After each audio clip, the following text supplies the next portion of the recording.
Start your day with morning traffic.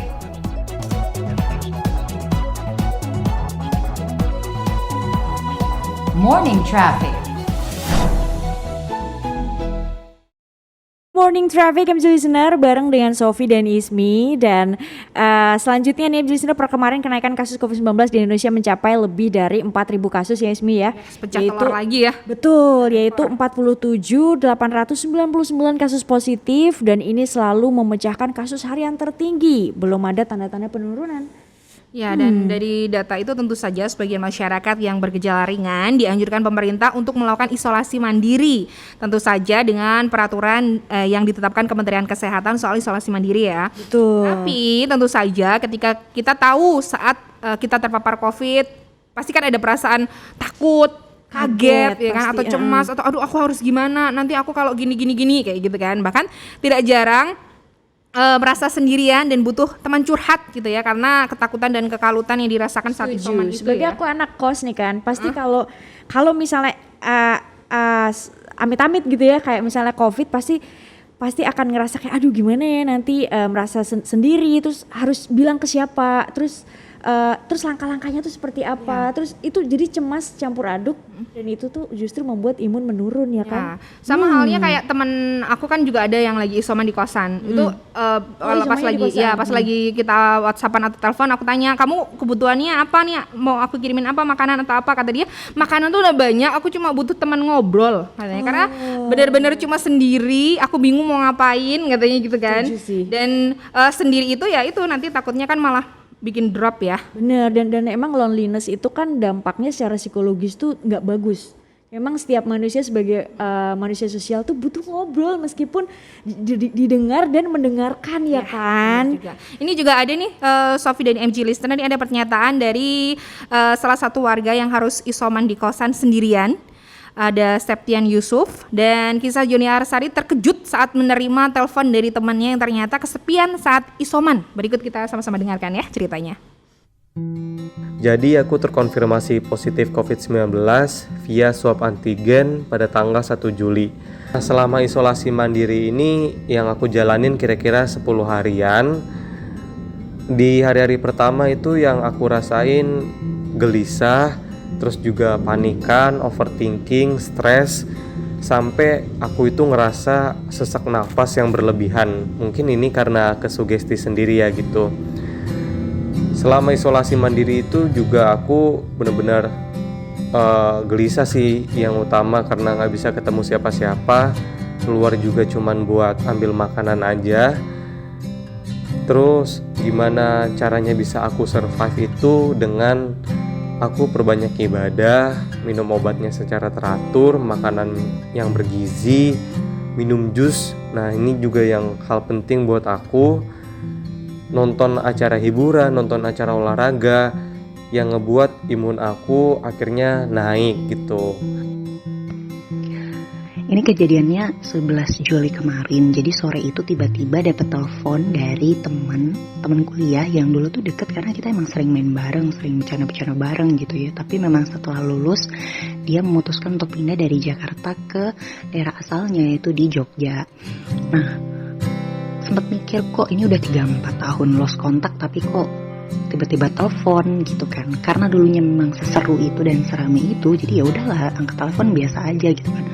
Hey, apa kabar? Tumben ya inget sama temen, telepon gitu. Terus dia dengan suara yang bisa dikatakan lemes lah gitu. Dia jawab, hehe iya, apa kabar? Aku lagi positif COVID nih gitu. Itu sejenak berusaha buat mencerna, ini temen aku lagi positif, aku harus gimana gitu, apa yang harus aku omongin selanjutnya gitu kan. Tapi terus aku tanya, ini udah dari kapan? Terus dia bilang dari tanggal 1, berarti udah 10 hari gak apa-apa. Ini memang masa inkubasinya virusnya memang sekitar 10 hari gitu. Tapi kalau misalnya sekarang udah mendingan, ini bisa cepat sembuh, tinggal jaga kondisi nanti sembuh kok gitu kan. Ya kita namanya sebagai temen yang tahu temen lain sakit kan pengennya ngadem-ngademin lah gitu, menyemangati biar cepat sembuh. Dia bilang iya gitu, iya nanti bisa sembuh. Apa nih, bisa bantu apa? Aku bisa bantu apa buat kamu gitu kan. Ya aku pikir aku sebagai wartawan, dia butuh informasi, butuh kontak, butuh akses untuk dia gitu kan. Tapi dia jawabnya, nggak butuh apa-apa kok sekarang, aku cuman butuh ditemenin ngobrol. Bisa kan? Oh bisa lah, kan biasanya kita juga ngobrol gitu. Tapi dalam hati kayak nyes banget, kayak ini temen yang dulu deket banget loh, sering bercanda-bercanda. Bahkan mungkin aku sendiri tuh sering ngerepotin gitu. Tapi saat dia sakit, saat dia berjuang melawan COVID, dan dia juga harus merawat ibu dan adiknya juga yang sama-sama terpapar dalam satu rumah, dia cuma butuh ditemenin ngobrol gitu loh. Mungkin dia butuh teman yang dulu bisa bikin dia senang, bisa buat dia bisa cerita apa aja gitu. Nah itu tadi dia kisah isoman yang ternyata ada kecemasan dan ketakutan atau kesepian bagi pasien COVID-19 yang sedang isolasi mandiri, MJ Listener. Dan itu bisa berdampak buruk jika tidak ditangani dengan baik, seperti sistem imun yang menurun hingga kecemasan berlebih ya Ismi ya. Mengingat mungkin sebagian pasien merasakan sesak nafas, dan saat sesak nafas itu kecemasan makin meningkat. Jadi memang kalau kita isolasi mandiri, memang fisiknya isolasi, tapi mentalnya harus jangan terasa terisolasi gitu ya. Cakep loh, bener. Iya. Kita boleh fisik yang kita terisolasi, tapi semoga juga kita bisa selalu ada support ya. Betul. Selalu ada support dari teman-teman. Gak cuma makanan, itu tadi ngobrol. Cuma ngobrol aja ya. Gak yang semua dibutuhkan. orang ngobrol itu berarti banget gitu di saat orang-orang sedang isolasi mandiri gitu ya. Dan salah satu penanganan kesehatan mental pasien COVID-19 ini adalah dengan memberikan afirmasi positif yang dilakukan secara berulang-ulang gitu ya. Seperti yang dilakukan oleh Wisma Atlet juga. Ada kayak gini, ada afirmasi positif, ada dukungan, ada support juga ya. Di mana tim psikologi kesehatan mental RSDC Wisma Atlet Kemayoran memperdengarkan afirmasi positif setiap malam sebelum tidur. Penasaran ya? Kayak Seperti gimana apa sih? ya? Iya, Kita sama-sama dengarkan. Selamat malam Bapak Ibu, kami dari tim layanan psikologi kesehatan mental kembali menyapa Bapak Ibu sekalian dalam siaran afirmasi malam kali ini. Kami ingin membagikan beberapa kalimat positif supaya kita dapat terus bersyukur di dalam segala kondisi. Bersyukurlah apabila kamu tidak tahu sesuatu, karena itu memberimu kesempatan untuk belajar. Bersyukurlah untuk masa-masa sulit, karena di masa itulah kamu tumbuh. Bersyukurlah untuk keterbatasanmu, karena itu memberimu kesempatan untuk berkembang. Bersyukurlah untuk setiap tantangan baru, karena itu akan membangun kekuatan dan karaktermu. Bersyukurlah untuk kesalahan yang kamu buat, itu akan mengajarkan pelajaran yang berharga. Bersyukurlah bila kamu lelah dan letih, karena itu kamu telah membuat suatu perbedaan. Mungkin mudah untuk kita bersyukur akan hal-hal yang baik. Hidup yang berkelimpahan datang pada mereka yang juga bersyukur akan masa surut. Demikianlah kalimat-kalimat positif dari kami yang kami harapkan dapat menjadi cerminan untuk kita selalu bersyukur. Karena sesungguhnya rasa syukur dapat mengubah hal yang negatif menjadi positif. Maka temukanlah cara bersyukur akan masalah-masalahmu, dan semua itu akan menjadi berkah bagimu. Sekian dari kami, tim layanan psikologi kesehatan mental. Kami pamit undur diri, tetap semangat dan tetap bersyukur untuk hidup kita. Selamat malam. Assalamualaikum warahmatullahi wabarakatuh. Aku yang bukan pasien COVID aja kena loh ini. Iya, Betul loh. langsung perasaannya langsung Tenang ya. hangat gitu ya, tenang gitu ya. Dan adem gitu. Itu kalau kita berdua ya, gimana MJ Listener pasti juga merasakan yang sama ya. Ada ketenangan yang adem gitu, tenang gitu ya. Nah tapi tadi kalau ya. kita berbicara soal afirmasi ini, Sofi dan juga MJ Listener, ada sejumlah manfaat afirmasi positif yang terus diperdengarkan setiap harinya ternyata ya. Bahkan afirmasi ini harus dilatih setiap harinya. Bisa dilatih berarti ya. Untuk lebih jelasnya kita ngobrol langsung sama pakarnya MJ Listener. Ini ada Bulani Kuswandi, Brain Based Coaching yang juga dikenal sebagai pelopor hypnobirthing ya, dan praktisi langsung hipnoterapi termasuk saat pandemi ini. Oke, selamat pagi. Sabar ya. Selamat pagi Bu Laini. Selamat pagi selamat dengan Mbak pagi. siapa nih? Mbak Ismi ya atau Mbak dengan Sofi? Ismi dan Sofi, iya Bu. Ismi dan Sofi. Apa kabar Bu Oke, pagi ini Bu? apa kabar? Selamat pagi semuanya. pendengar MG Radio Network. Yes, Ibu semangat banget suaranya. Dengar Ibu, aku jadi ikutan semangat Iya, loh, Sof. harus semangat kan tiap hari. Bulan nih, aku dengar kabarnya suami juga sedang isolasi mandiri ya Bu. Ibu yang merawat apa gimana Ibu? Iya, kebetulan. Jadi 3 minggu yang lalu ya, itu kan dengar pembantu sakit gitu. Jadi saya udah feelingnya nggak enak. Dan akhirnya kita PCR satu keluarga dan ternyata suami yang positif. Dan suamiku itu kan pasca stroke 7 kali. Jadi pas dengar itu, pas lagi ada acara hipnotis gitu, rasanya langsung nggak bisa ngomong. Tapi langsung sadar bahwa aku harus selesaiin kelas ini, baru nextnya harus ngapain gitu. Jadi memang pada saat kita terdiagnosa kita positif, pasti kita bingung, pasti kita panik, takut, cemas gitu. Apalagi suamiku tuh udah 7 kali stroke. Dan tapi aku akhirnya harus ingat, karena untungnya saya belajar mengenai otak, bahwa otak itu dikasih Tuhan ke setiap manusia itu untuk melakukan problem solving. Jadi di saat ada masalah aku harus ngapain gitu. Kalau kita panik, takut, cemas, akhirnya kita akan ngeblok, nggak bisa ngapa-ngapain gitu. Nah itu yang saya lakukan. Pertama kali saya mendengar, karena banyak banget orang yang mendengar, mungkin kita akan bertanya-tanya kenapa saya, apa salah saya, dari mana, udah nggak usah tanya. Terus what next-nya ngapain sih gitu kira-kira Mbak Ami sama Mbak Sofi, Mbak Ismi sama Mbak Sofi.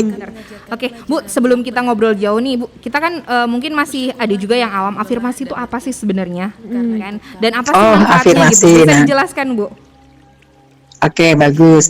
Afirmasi dalam bahasa sehari-harinya itu sama sebetulnya seperti doa, cuman kalau di afirmasi di teknik hipnoterapi itu lebih dibuat detail. Jadi kita merangkai ungkapan kalimat yang tujuannya kalimat-kalimat positif tentunya, yang ditujukan bisa untuk diri sendiri dan juga untuk orang lain, dan bahkan bisa juga untuk kelompok-kelompok orang lain. Tujuannya apa sih? Untuk memperbaiki, mungkin untuk semangat hidup bisa, memperbaiki suasana hati juga bisa, membantu proses penyembuhan dalam kita menghadapi penyakit juga bisa, dan juga untuk problem solving. Bahkan kalau kita sehat, itu kita bisa mengafirmasi supaya daya tahan kita meningkat. Nah, biasanya kata-kata yang kita rangkai itu kata-kata yang sifatnya present time, mulai hari ini dan selanjutnya saya menjadi pribadi yang semakin sehat, misalnya gitu kan. Dan acuannya ke private dan kalimatnya harus positif, nggak boleh kalimat negatif. Kayak misalnya jangan mengejan gitu kok ibu hamil, malah dia akan mengejan. Jangan melotot, malah kita akan melotot gitu. Nah, itu kadang-kadang yang kita suka lupa. Dan dilakukan dengan sepenuh hati. Nah, ini yang paling penting, persisten. Jadi di saat kita COVID seperti ini, aku ngalamin juga waktu dulu pas zaman resesi itu, tahun berapa ya, 1998 ya. Itu aku kan dapat hepatitis A. Jadi aku sembuhnya nih dengan afirmasi sama minum vitamin.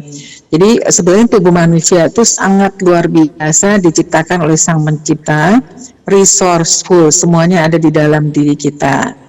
Nah, ingat, kadang-kadang kita cuma lupa hanya fisik saja. Sekarang rata-rata kan semua orang udah vaksinasi fisiknya, tapi mindsetnya belum divaksinasi ini. Jadi aku pengen ngajak semua pendengar untuk melakukan vaksinasi di mindsetnya juga. Itu penting banget karena pengaruhnya tuh hampir 90%.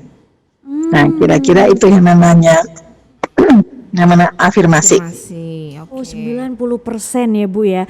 Nah, untuk pasien isolasi mandiri nih Bu, ya dampaknya 90% ya Bulani ya? Iya. Nah, kalau untuk ini Bu, kalau untuk pasien isolasi mandiri ini seberapa afirmasi seperti apa Bu yang cocok untuk diberikan? Oke, jadi kalau klien yang masih bisa melakukan sendiri itu bisa melakukan. Jadi selain kita secara fisik kita benar-benar harus menjaga, kita yang merawat juga harus menjaga sesuai dengan aturan yang dianjurkan pemerintah, pakai masker, pakai sarung tangan gitu ya. Kemudian pakai penutup topi, itu aku pakai semuanya. Cuman APD, kok aku pakai APD mungkin suamiku takut kali ya, jadi aku nggak pakai APD. Sementara APD ku daster aja, cuman dasterku sehari bisa 5-6 kali ganti gitu, karena habis ngerawat aku rendem aku ganti gitu. Jadi kalau dasterku 10 hanya khusus untuk 2 hari doang gitu. Nah itu yang aku lakukan. Yang penting sebenarnya pada saat kita merawat merawat penuh dengan cinta. Nah kekuatan cinta itulah yang membangkitkan semua proses, mulai dari daya tahan, penyembuhan itu. Nah, ke klien, kalau misalnya klien itu bisa berkomunikasi, juga bisa diajarkan atau kita melakukan sama-sama gitu. Nah, itu yang aku lakukan ke suami saya dan mudah-mudahan bisa bermanfaat juga ke semua teman yang saat ini sedang melakukan isoman, karena penting banget. Oke. Kalau afirmasi ini kita bisa nggak sih misalnya kita baca quote-quote yang positif atau kalimat-kalimat positif gitu Bu?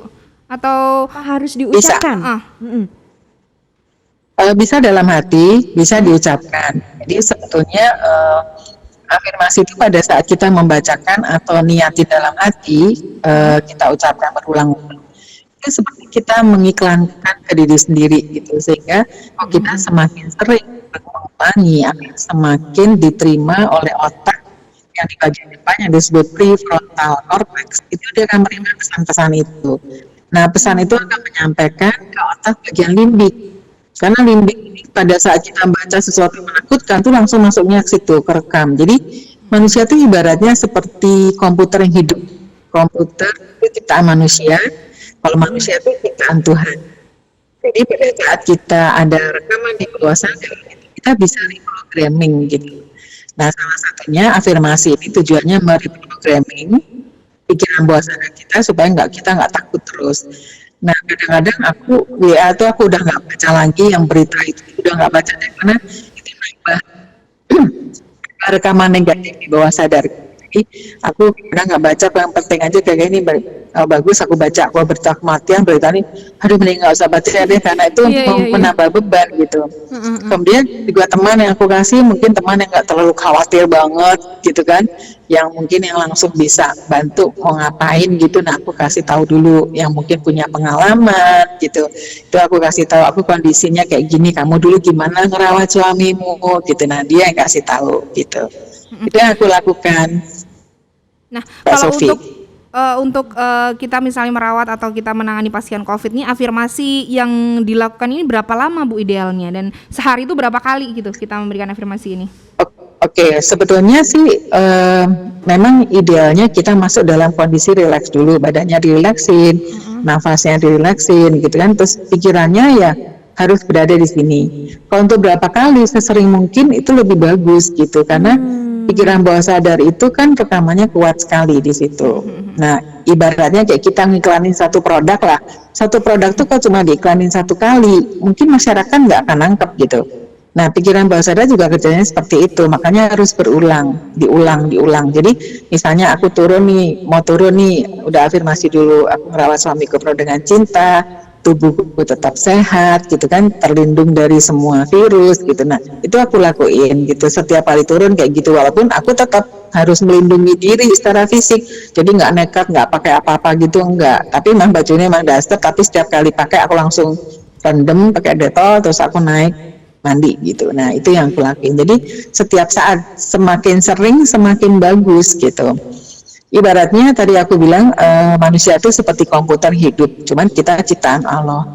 Jadi kalau di komputer itu ada program yang nggak bagus, yang negatif, kita langsung pencet aja delete gitu. Tapi kalau di manusia ada sesuatu yang negatif yang udah terekam, kita takut, kita panik, kita cemas, itu kita nggak punya tombol, tapi kita dikasih akal sama Allah itu untuk mereprogramming. Nah caranya kita kasih berita-berita yang positif, sehingga itu akan terdelete gitu. Soalnya kalau kita terus negatif terus, maksudnya kita takut, panik, cemas, itu akibatnya bisa menurunkan daya tahan kita. Nah itu kita lebih rentan untuk mendapatkan COVID-nya gitu. Jadi ya bersahabat, tapi tetap kita bisa melindungi. Jadi aku nggak setuju banget dengan kata-kata yang harus perangin gitu ya, terus lawan gitu. Ya kita problem solving aja. Sekarang kita sadar lagi seperti ini harus ngapain. Karena banyak banget orang yang masih nggak sadar kan, disuruh vaksin nggak mau gitu.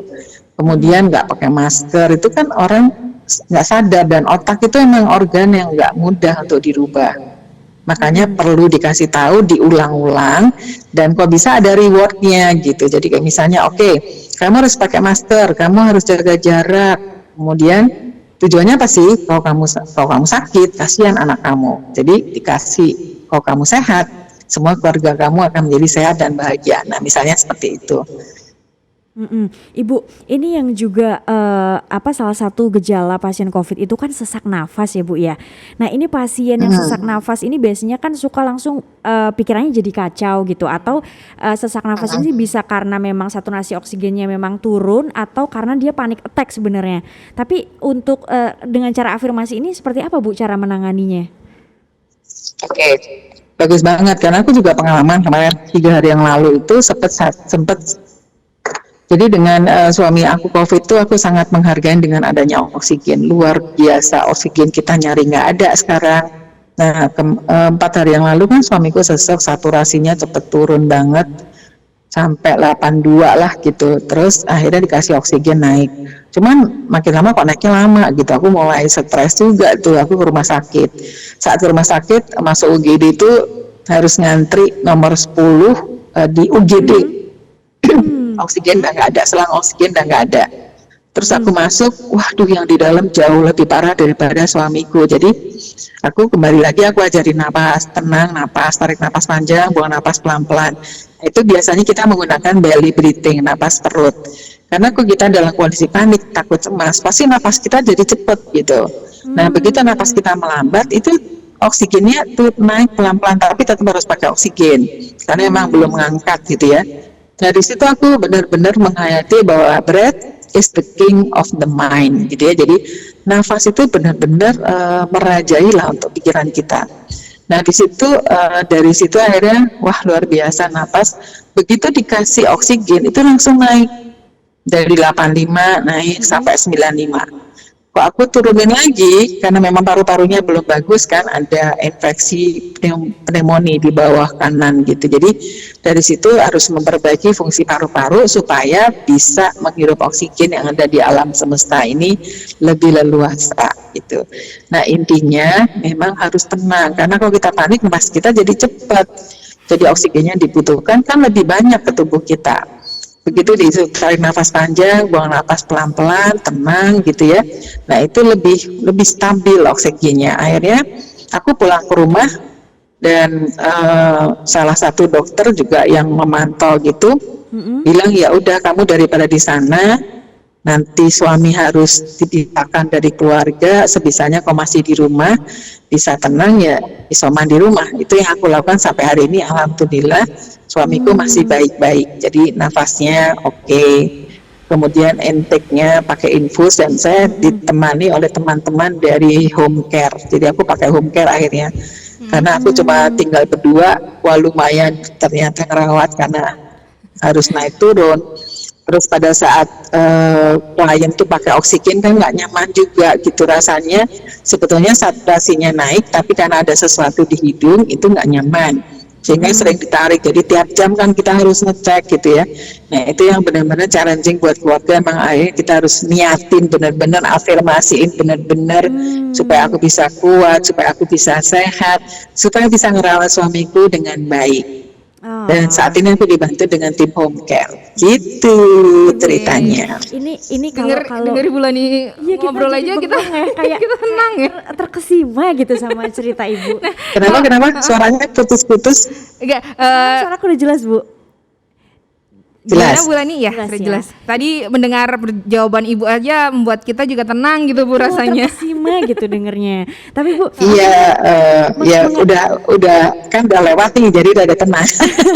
gitu. Sebelumnya juga ada rasa panik ya Bu ya. Tapi kalau tadi seperti Bu Lani sampaikan, Ibu kalau sebisa mungkin nggak usah baca berita-berita tentang COVID yang membuat kita berpikir jadi pikiran gitu ya Bu ya.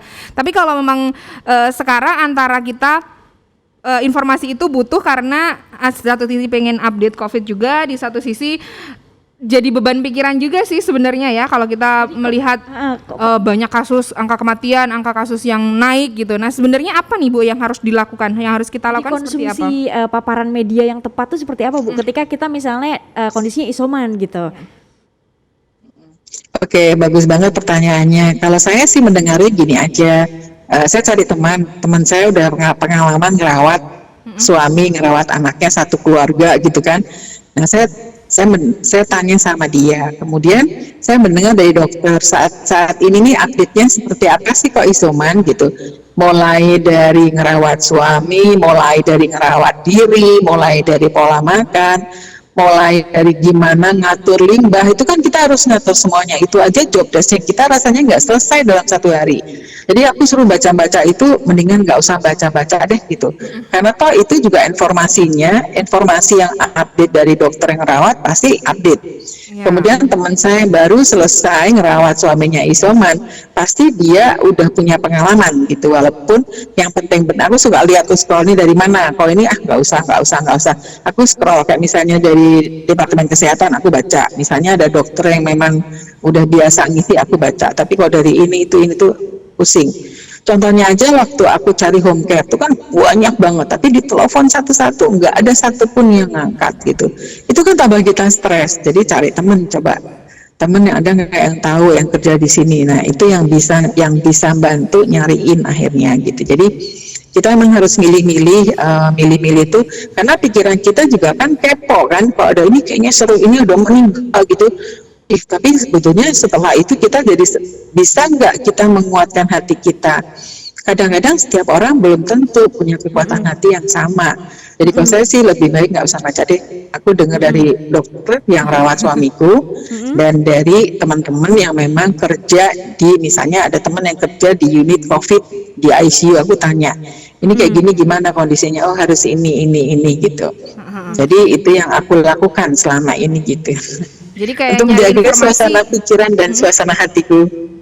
Oke. Jadi nyari informasi yang benar-benar kita pengen tahu aja gitu ya, nggak usah secara umum gitu. Iya, yang kena dan yang percaya, yang terpercaya, nggak ngawur kan. Karena kan sekarang banyak ya di grup WhatsApp, di grup-grup medsos gitu banyak yang ngasih info-info nggak tahu itu hoax atau beneran. Itu Jadi kayak perlu bikin down dihindari pikiran gitu. terpaan itu. Bu Leni, kalau tadi Ibu sempat bicara soal teknik breathing, itu sebenarnya kan dekat dengan meditasi ya Bu ya. Jadi apakah teknik meditasi ini juga penting dilakukan untuk menjaga kesehatan mental dari para pasien COVID-19, Bu Leni? Oh iya banget gitu. Jadi sebetulnya kalau kita lihat afirmasi itu dasarnya relaksasi, meditasi juga dasarnya relaksasi. Nah, di relaksasi itu memang kita akan mengistirahatkan pikiran. Pikiran di saat berpikir itu berada di irama beta. Begitu kita tarik napas panjang, buang napas pelan-pelan, itu biasanya kita nggak masuk ke alfa gitu. Nah yang membuat kita nggak bisa stay di alfa itu pikiran. Jadi kayak misalnya aku udah relax, tenang nih, kemudian pas jam makan siang tuh, aduh enak nih makan gado-gado gitu kan. Nah itu kita langsung masuk ke beta lagi gitu. Nah itulah yang kita harus latih supaya kita bisa mindfulness.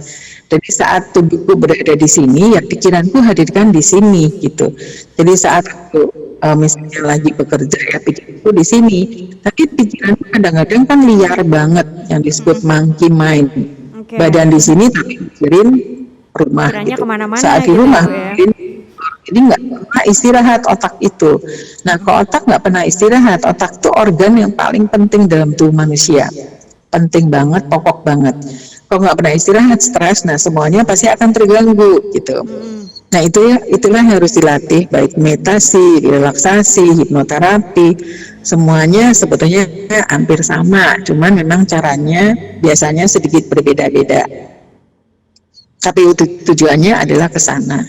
Nah pikiran itu kalau kita duduk, relax, napas deh, tarik napas panjang, buang napas pelan-pelan, satu, masih ada di sini, tarik napas panjang, buang napas pelan-pelan, masih di sini juga pikirannya. Mungkin hitungan ketiga dia mulai mengembara gitu. Nah, yuk kembalikan lagi di sini. Nah, itu perannya kita pada saat kita belajar mengenai relaksasi atau orang banyak menyebut mindfulness atau meditasi, semuanya hampir sama seperti itu.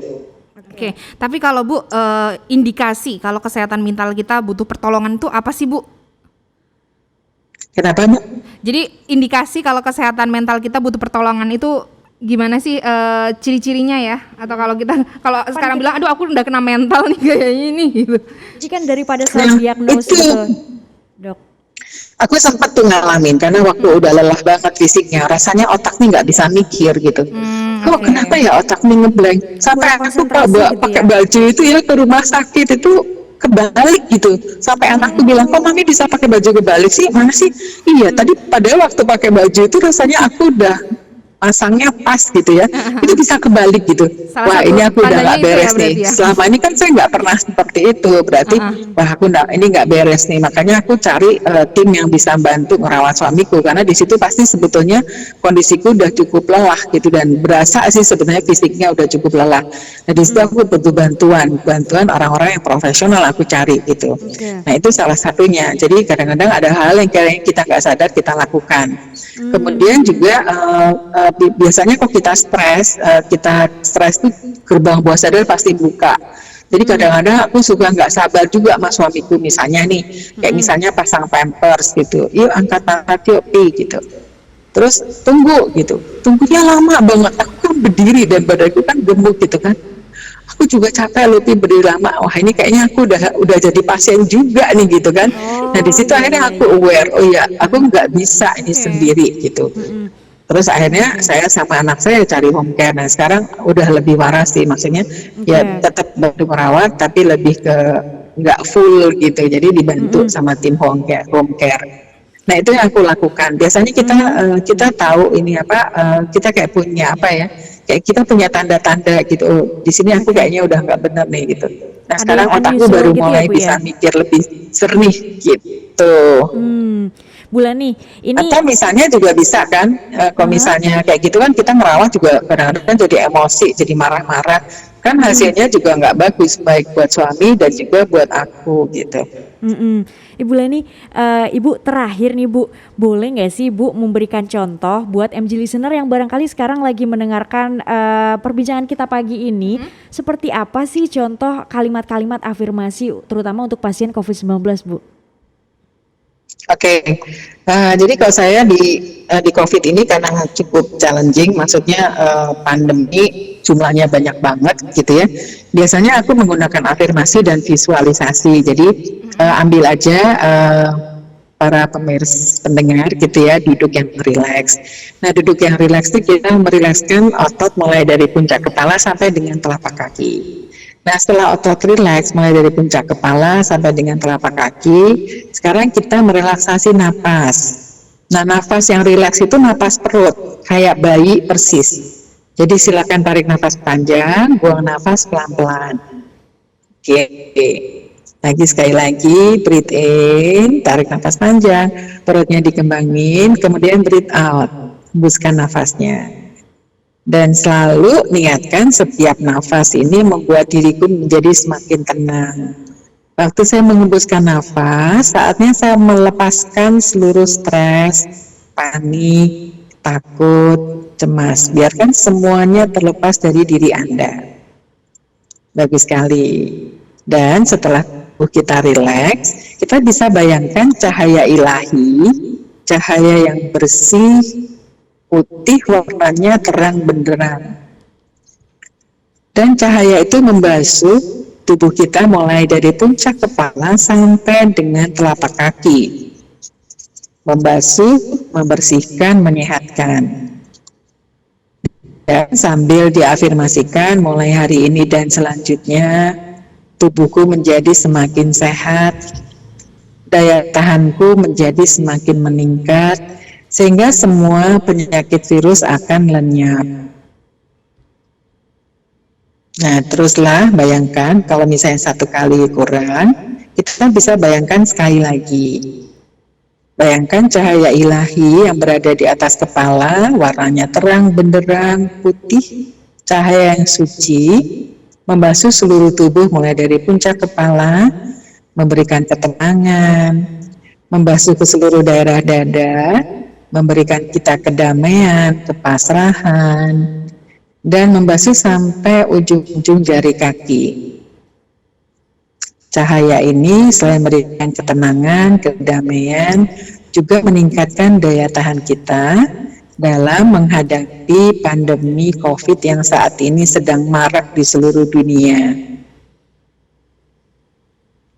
Dan setelah selesai, bisa diakhiri dengan doa sesuai dengan kepercayaan masing-masing sebagai ucapan syukur dan terima kasih kepada Sang Pencipta yang telah dan masih memberikan kepada kita nafas yang sehat, oksigen yang sehat di tubuh kita.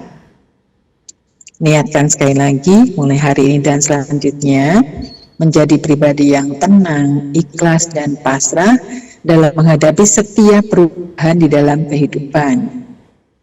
Daya tahanku meningkat untuk menghadapi pandemi COVID yang saat ini melanda dunia. Semua afirmasi menjadi realita dengan cara yang semudah-mudahnya. Oke, setelah selesai, pelan-pelan buka kedua mata dan Anda dalam kondisi yang tenang, pikirannya semakin hari semakin sehat. Dan saat kedua kelopak mata membuka, semakin nyata apa yang ada di depan kita. Oke, bagus sekali. Kemudian lanjutkan dengan nafas yang tenang, hati yang ikhlas dan pasrah. Oke, simpel seperti itu. Nah, bisa diulang-ulang. Mau berapa kali pun sebetulnya oke. Seperti itu yang biasanya aku lakukan supaya daya tahanku meningkat. Bulan ini kita semua di studio MG Radio ini praktekin tadi sambil ya, jadi kita semua hening di sini mempraktekkan mendengarkan Bulani dengan sangat khusyuk ya. Memang kerasa beda sih tadi sebelum dan sesudah ini memang langsung kerasa sih kalau di aku ya, Sof ya. Benar. Nafas ya Bu ya. Oke. Iya. Oke Bulani, terima kasih sudah bergabung bersama kami. Oke, sama-sama. Sukses ya. Lekas pulih kembali. Mudah-mudahan membantu buat semua teman-teman. Kita sama-sama bersama ya untuk menghadapi pandemi ini ya. Ya, Ibu. Semoga pandemi juga cepat berlalu. Ya. Terima kasih Bu sudah memberikan pencerahan pagi ini. Terima kasih banyak dan sukses, sehat dan sukses buat semuanya. Amin. Sukses dan sehat selalu juga buat Bulani dan keluarga. MG listener, ini pasti MG listener yang lagi dengerin tadi juga sambil praktek dan merasa lebih tenang gitu ya. Sebelum tidur aku mau mempraktekkan sih, Sof. Bener, kayaknya mulai sekarang ini is not about ini COVID ya, tapi kalau buat tiap hari kita melakukan itu pasti hasilnya akan akan lebih baik deh ya buat sebelum tidur ya. Bisa kita coba ya nanti malam ya. Tapi kayaknya masih lama nih karena jam 8 kita masih udah panjang ya harian nih. Harus mendengarkan dulu ya informasi terkini di Headline News pukul 8 waktu Indonesia Barat.